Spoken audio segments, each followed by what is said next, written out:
katabi mo today, kanina pa siya hindi nagsasalita. Kasi yung storms na pinagdadaanan niya is actually internal. And most of the ways that we carry is usually an internal storm. Storms na hindi nakikita on the outside, but it is really evident on the inside. As I always say, pangiting-ngiti lang yung katabi mo, but they could be dying on the inside. Pangiting-ngiti lang, but they could be quitting on the inside. Are you still with me? Some storms will come. Some boats will break. Some businesses will close. Some relationships will end. Some hearts will break. Pero sinasabi sa atin ng ating Panginoon, pero may mga kasama tayo sa church ngayon na maaaring hindi tayo nakakakita ng external problem, mukha siyang mayaman, mukhang walang problema, pero posibleng dumaan sa childhood trauma, dumadaan sa depression, dumadaan sa anxiety, negative thought patterns, mga sakit na hindi mapatawad, mga relationship na hindi ma-reconcile. Kaya paulit-ulit ko rin po sinasabi mga kapatid, lalo na sa panahon na tayo dumadaan sa bagyo, wag po natin bibitawan ang ating mga pananampalataya. Madalas nating na-underestimate ang power ng faith. Pero you can never overestimate the power of faith.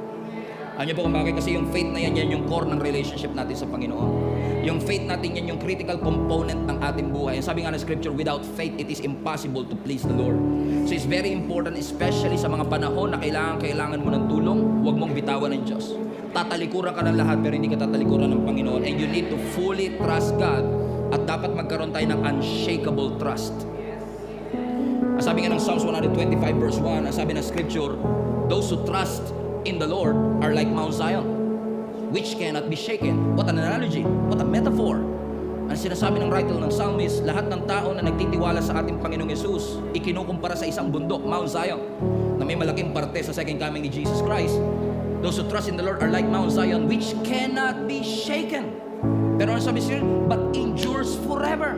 You know, while I was reading this, I almost cried. Sabi ko sa Panginoon, Lord, with all the things that I have been through, sabi ko sa Lord, Lord, I have come this far because of you. You carried me through the night. You carried me through my pain. Ikaw ang nag-alaga sa akin. Ikaw ang nag-ingat sa akin. Hindi mo pinabayaan ang pamilya namin. At kaya ako nandito sa kung saan man ako naroon kasi hindi mo ako pinabayaan. In fact, Lord, sabi ko nga sa Lord, Lord, in fact, kung hindi mo ako inalalayan, it is actually my faith in you that holds my sanity together. Nakakabaliw ang mga circumstances ng buhay, pero marami pong salamat na ganun pala talaga. Pag nagnanampalataya pala talaga ako sa Panginoon, yung faith na meron tayo, kapag nilagak natin kay Lord yung ating pananampalataya, since si Lord ay unshakable, yun ay magtatagal forever.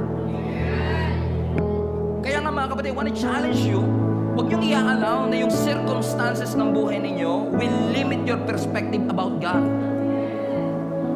Hindi porket lumalaki ang problema, lumiliit ang tingin mo sa Diyos. Ang tip ko sa iyo, the more na lumalaki ang problema, the more mong lakihan ang tiwala mo at yung tingin mo sa ating Panginoon.